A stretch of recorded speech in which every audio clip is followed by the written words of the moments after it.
Ողջույն։ Ինչ է իսպանական ամոթը։ Ամոթի զգացում, որն առաջանում է այլ մարդու գործողությունների պատճառով։ Կարճ ասած, ամոթ ուրիշի փոխարեն։ Կարող է քո գործողություններում ամոթալի բան չլինի, բայց ուրիշ մարդու արարքից դու ամաչես։ Ընդ որում, կարող է ներկայել չլինես այդ արարքին, բայց տեսնես ու ամաչես, իմանաս ու ամաչես։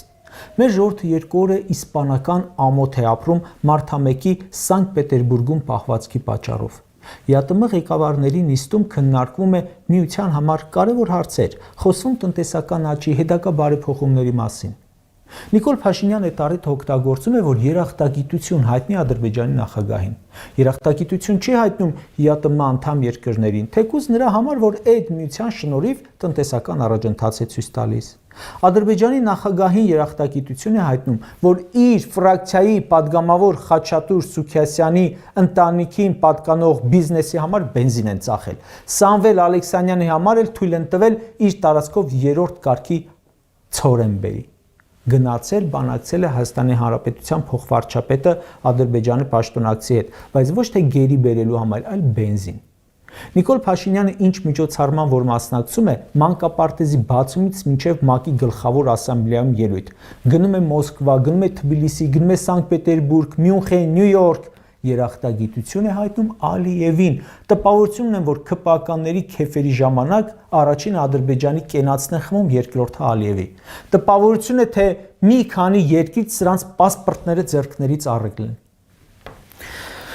Մի տերմին էլ կա աշխարհին շատ հայտնի՝ Ստոկհոլմի համախտանիշ։ Դա հոգեբանական երևույթ է, երբ զոհը սկսում է համակրանք տածել ագրեսորի նկատմամբ։ Ստոկհոլմյան սինդրոմը նկատվում է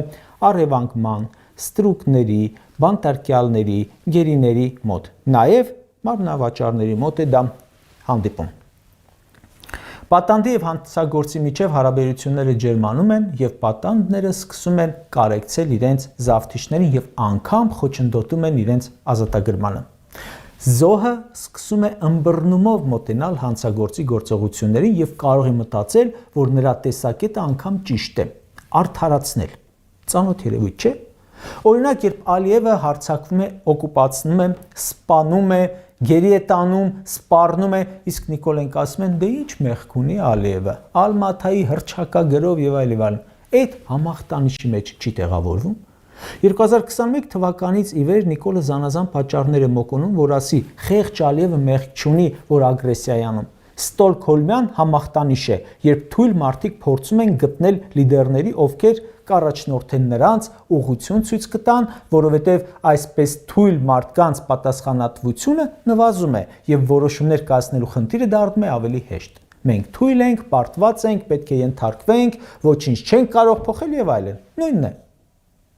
Այն Ալիևին, որը օկուպացրել է ամբողջ Արցախը, Սևլիճը, ջերմուկից հատվածներ, 5000 զոհ է պատճառել, սոտքի ոսկու հանքը իրենով է արել, ադրբեջանցիներին Հայաստան է բերում, Հայաստանը արևմտյան Ադրբեջան է անվանում, Երևանը Իրևան, Սևանը Գյոյչա, այս մարդը ասում է երախտապարտ եմ, այսինքն մեր ժողովուրդը ապրում է իսպանական ամոթ Նիկոլի Ստոկհոլմյան համախտանիշի պատճառով։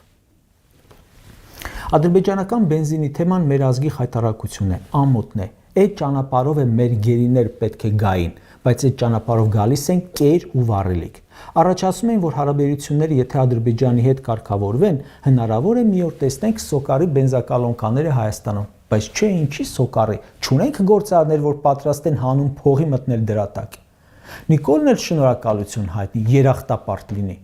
Ընդհակառակը, Ալիևին պետք է շնորհակալություն հայտներ ոչ թե Նիկոլ, այլ Ալիևը Նիկոլին շնորհակալություն հայտներ, որ իր երկրի երազանքը կատարել է, իր մանկության երազանքը կատարել է։ Մի քանի օր է մեր երկրում քննարկում են ԿԳԲ-ի գործակալի թեման։ Նիկոլենք տեսնելով, որ կաթողիկոսը չի թողնում գահը, ֆեյքերով հորինեցին թեմա։ Իբր նրա եղբայրը սովետի թվին ԿԳԲ-ի գործակալ է եղել։ Ու ինչ որ փաստաթուղթ հրապարակեցին ԱԱՑ-ին հղումով։ Ընդ որում, ինչպես սրանց բոլոր ստերը, սա եւս բացահայտվեց 5 րոպեում։ Թեև այդ սուտը բացահայտվեց, բայց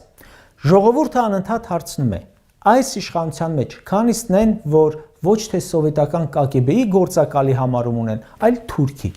Ընդ որում, նրանցից մեկ հոգի չէ ու մեկ քայլ չէ, որ ծառայում է այլ երկրի ու հատկապես մեր թշնամու շահերին եւ նման կասկածների հարուցում։ Դասագրքերից հանում են Մաշտոցի նկարը, թուրքական հետք է, հայոց պատմության առարկան հանում են, թուրքական հետք է, հարձակվում են եկեղեցու վրա, ադրբեջանական հետք է, հապկի օգնությունից հրաժարվում են, արևմտյան հետք է, հապկում անդամությունը սառեցնում են, արևմտյան հետք է, տերորիստների նկատմամբ միջազգային հետախուզումը հանում են, ադրբեջանական հետք է, ցեղասպանության արծարծումից հրաժարվում են, թուրքական հետք է, Մասիսից հրաժարվում են, թուրքական հետք է, Սփյուռքից հրաժարվում են, թուրքական ու ադրբեջանական հետք է, այդքան արտագնա աշխատանքի մեկնողներ Ռուսաստանում ունենալով հանդերձ հարաբերությունները սրում են Ռուսաստանի հետ, արևմտյան հետք է, Ադրբեջանի կողմից հետախուզվողներին այստեղ կալանավորում են, ադրբեջանական հետք է, բարեկամ Իրանի հետ սահմանին մոտ ամերիկյան ներկայություն ապահովելը միացյալ արևմուտքի հետքն է, ասում են քո սահմանները, որ պաշտպանում է ռուս զինվորը, նրանց հանեք, արևմտյան հետք է, դարավոր պատմական կապեր ունեցող գերտերության Ռուսաստանի հետ թշնամացնել արևմտյան հետք է։ 2026 թվականի հունիսին մեր երկրում նախատեսված են խորհրդանական ընտրություններ։ Եվրամիության ներկայացուցիչը հայտարարեց, որ մինչև կոկորդը խրվելու են Հայաստանում սպասվելիք ընտրական գործընթացի մեջ։ Ասում են, փող կտանք, որ ֆեյքեյով, падգամավորներով, կառավարությունով պայքարեք ընդդիմության դեմ, հակառուսական պայքար տանեք։